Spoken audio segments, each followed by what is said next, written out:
बिस्मिल्लाहिर्रहमानिर्रहीम। आज की वीडियो में एक क्लाइंट रिव्यू है और रिज़ल्ट तो नहीं है, लेकिन ये कि कल इसका ट्रांसप्लांट हो चुका है। हाफिज़ साहब हमज़ा, जिसका ताल्लुक़ शकरगढ़ से है, पीछे कतर से आया हुआ है। और ये वीडियो इसलिए वैल्यूएबल है मेरे लिए कि ये रिव्यू खुद इसकी चॉइस पे बन रही है। इसने मुझे खुद कहा कि सर वीडियो बनाते। और हमारी 2 शिफ्ट होती है आजकल। एक इधर मॉर्निंग में कर लेता हूँ, फिर 4 बजे के बाद दूसरे क्लिनिक में ऐताबाद वाले में, ये ओवरसीज़ वगैरह वहाँ पे मैं एडजस्ट कर रहा हूँ बगैर डेट के। तो कल इसकी भी उधर सर्जरी थी, वहाँ मैं जब पहुँच जाता हूँ तो सब रेडी होते, कुछ सोते हैं और कुछ किसी की एक्सट्रैक्शन शुरू होती है। तो कल ये मुझे कह रहा कि सर मैं भी ओवरसीज़ हूँ, क्या नहीं मुझे थोड़ा लिफ्ट दे देगा, और पंजाब से आया हूँ। तो ज़ाहिर है वहाँ पे फिर जब एक बार ओटी में मरीज़ चले जाते हैं, मरीज़ मेरे लिए सब एक जैसे होते हैं और सबके बाल ट्रिम होते हैं, वैसे भी एक जैसे नज़र आते हैं। तो अक्सर मैं इसमें फिर कंफ्यूज होता हूँ, मैं शक करता हूँ कि बंदा उर्दू पे करे या पश्तो पे करे। तो कभी कभी पश्तो वालों के साथ उर्दू में बात कर लेता हूँ, कभी उर्दू स्पीकर के साथ पश्तो में बात कर लेता हूँ। लेकिन ओटी में हमारा माहौल माशाल्लाह बहुत ही वो फ्रेंडली होता है, एक दूसरे को साथ मजाक करते, गपशप लगाते। और वहाँ पे मैं सारे मरीज़ों को एक ही थिएटर में डालता हूँ ताकि एक दूसरे के साथ बात कर सके, एक दूसरे का काम देख सके। क्योंकि इसमें ये चीज़ें भी है ना, काम दिखाना। अक्सर मेरा मरीज़ आता है लेट टाइम, उसको पहले बिठा देता हूँ ओटी में कि आप जाके हमारे साथ बैठो, हमारा काम देख ले, फिर उसके बाद डिसाइड करते। मेरा एक मरीज़ बेटा यहाँ पे बाहर कराची से आया हुआ है, तो वो मुझे वो एफई एक्सपर्ट को स्पेन का क्लिनिक है उसके वीडियो दिखा रहा था, और साथ साथ उसने मेरे साथ काम किया। फिर इसने मेरी डेंसिटी काउंट की पर स्क्वायर सेंटीमीटर, कि आप इंसिजन कैसे बनाते हो, कौन सा ब्लेड यूज़ करते हो, फिर नेट पे सर्च करते हैं। यानी 3 घंटे मेरे साथ काम किया, फिर उसके बाद लेट गया उसका, फिर हमने ट्रांसप्लांट शुरू किया।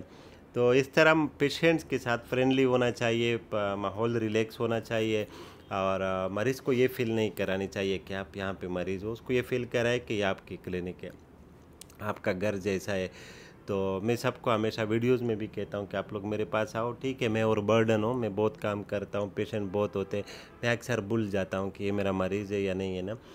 तो क्योंकि रश की वजह से अगर डेली 60-70 लोगों के साथ इंटरेक्शन करता हूँ, तो अक्सर मरीज़ खुद बताते हैं कि सर ये मैंने आपसे ट्रांसप्लांट कराया था 1 साल पहले, और या कोई इवेंट हुआ होता है या कोई गपशप लगाए थे, उसका रेफरेंस फिर बंदे को याद आ जाती है। लेकिन हमेशा आप लोग ये कंसिडर करें कि डॉक्टर अबीब मेरे दोस्त है, और दोस्तों की तरह बात करें। मुझे बिल्कुल जो शाही लोग होते हैं या जो बिल्कुल बात नहीं कर सकते, ये बिल्कुल आपकी कॉन्फिडेंस इन लोगों में नहीं होती। ये बिल्कुल मैं डिसलाइक करता हूँ, और हमेशा पेशेंट को कहता हूँ कि यार थोड़ा बात कर ले, खामोश नहीं होना। क्योंकि अगर आगे वाला आपसे बात करता है तो आपको पता चलता है कि यार ये बंदा किस लेवल का है और किस हालत में। अगर किसी को तकलीफ़ है तो उसके बाद से पता चल जाता है, कोई खुश नहीं है उसके बाद से पता चल जाते हैं। अगर किसी को डिस्कम्फर्ट है तो वो भी बात ही से पता चल जाती है कि ये बंदा डिस्कम्फर्ट है, तो हम मैनेज करते हैं अकॉर्डिंगली। तो उसी वजह से हमारे टेक्नीशियन जो है वो भी उसी लेवल के हैं। लेट से आपको किसी भी चीज़ में इंटरेस्ट है और वही टॉपिक आपके साथ डिस्कस करेंगे, तो बिल्कुल फ्रेंडली होते हैं। और हाफिज़ साहब को थैंक यू कि वो अभी 1 घंटे से बैठा था। और हाफिज़ साहब से रिव्यू लेते हैं कि वो क्या कहना चाहते हैं। सबसे पहले तो डॉक्टर साहब का शुक्रिया कि ओवरसीज़ के लिए थोड़ा मुश्किल होता है आना एक छुट्टी के अंदर, और फिर उसमें अपना करवाना और जाना वापस। तो मैं पहले डॉक्टर साहब के पास आया था चेकअप के लिए, फिर जो है ना डेट ली थी मैंने अपॉइंटमेंट। तो इनका वीडियोस देखते रहते हैं, तो पहले तो इनका बहुत फ्रेंडली फ्रैंक हैं, लेकिन इनके अलावा इनका स्टाफ बहुत फ्रैंकली था। मतलब मेरी नॉर्मल से ज़्यादा टाइम सर्जरी में लगा है। नॉर्मल वैसे 10 आवर्स 8 आवर्स अगर स्किन आपकी सॉफ्ट होती है, तो मेरी स्किन हार्ड थी, जिसकी वजह से मुझे 14 आवर्स ऑलमोस्ट, तो इवन कि मेरा एरिया भी कवर हो चुका था जितना मैंने लगवाना था। लेकिन अभी मेरे ग्राफ्ट रहते थे, तो मैं गिव अप कर चुका था कि मैं बस 10 आवर हो गया, मेरा बस हो गई है। लेकिन जो स्टाफ था वो कह रहे थे नहीं सर आपके ग्राफ्ट रहते हैं। तो जो एरिया अभी नहीं भी करने वाला था वो भी कह रहे थे कि हम ग्राफ्ट लगा देते हैं, आपका पूरा कवर कर देते हैं। तो इतना अच्छा मतलब माहौल था कि मुझे बहुत अच्छा लगा एक करवा के। इवन मुझे वर्थ फील हो रही है कि मैं इतनी दूर से आया हूँ, तो अच्छी जगह पे आया हूँ। तो बहुत शुक्रिया सर का। कैसा लगा? पेशावर तो इतना अभी घूमा नहीं हूँ, लेकिन मेरे वाला साहब पहले इधर आर्मी में रह चुके, तो वो घूमे, उन्होंने बताया कि बहुत अच्छे लोग हैं। इवन कि इनका भी इखलाक जो है ना बहुत मुझे अच्छा लगा है, बहुत जो है ना फ्रेंडली है। अच्छा, हमज़ा ने बताया कि 14 आवर लग गए। ये इस तरह होता है कि मरीज़ों को, हम सबको जो सेकेंड शिफ्ट वाले हैं वो सुबह को आते हैं, तो उसकी टाइमिंग सुबह से शुरू होती है, हालांकि जो रियल काम शुरू होता है वो 5 बजे शुरू होती है।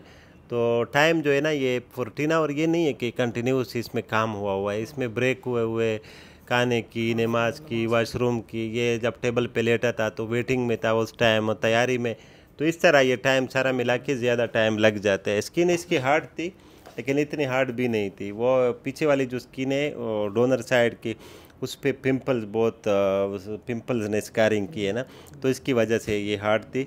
लेकिन इसके ग्राफ्ट बहुत हेल्दी थे और फ्रंट की स्किन भी ठीक थी, वो हार्ड नहीं थी। इसकी चिकनाई वाली स्किन है, इस तरह स्किन में अक्सर डेंड्रफ वगैरह आते, बाकी इसमें कोई इशू नहीं है। और इसके ग्राफ्ट मोटे मोटे थे। तो हमारी जो एम होती है हम कहते कि हम मैक्सिमम डिलीवर कर सके आप लोगों को। इसकी जो रिक्वायरमेंट थी इसका फ्रंट था, लेकिन इसके ग्राफ्ट हेल्दी थे, मोटे मोटे थे, तो हमने इसके अंदर भी घुसा दिया। यहाँ पे इसके बाल कमज़ोर है, ये भी शायद गिरेंगे। हाँ, फ्यूचर में अगर ये बाल गिर गए तो शायद इसको सेशन की ज़रूरत होगी, लेकिन उस सेशन का रिज़ल्ट भी ठीक नहीं होगा, क्योंकि इधर सारे पिंपल्स के स्कार्स है और यहाँ पे इसकी स्किन हार्ड हो चुकी है। एज ज़्यादा है तो उम्मीद है कि इंशाल्लाह ये वाले नहीं गिरेंगे, और अभी अल्लाह से दुआ है कि इसका रिज़ल्ट अच्छा आ जाए। Thank you for watching. अल्लाह हाफिज़।